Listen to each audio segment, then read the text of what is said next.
avons le contrôle de nos langues. Qu'est-ce que tu dis?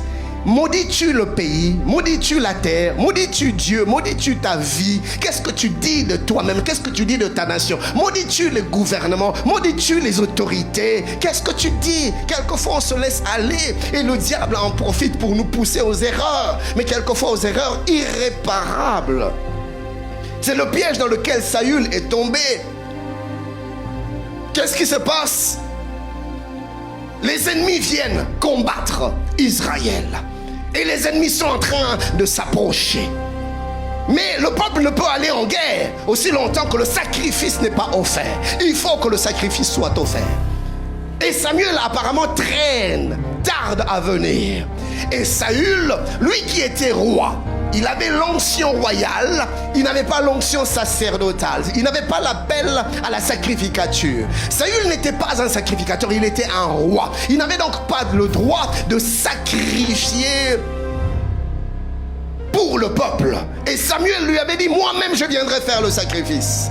Mais à un moment donné, Saül qui regarde l'ennemi en train de s'avancer, Saül qui regarde le peuple pris de panique, de peur, de frayeur, le peuple commence à se disperser parce que l'ennemi approche. Saül perd le contrôle. Cher bien-aimé, quelquefois, la panique peut te faire perdre le contrôle. La peur peut te faire perdre le contrôle. La frayeur peut te faire perdre le contrôle. Et tu te mets à dire ce que tu ne devais pas dire. Tu te mets à faire ce que tu ne devais pas faire. Tu prends des actions, des décisions que tu ne devais pas. Pourquoi? Parce que tu es motivé par les émotions. En ce temps-ci, bien-aimé, restons maîtres de nos émotions, des peurs que l'on ne dise ce que l'on ne devait pas dire. Ce n'est pas le moment de trop parler. S'il faudra que les mots sortent de ta bouche, serre-en toi pour prier.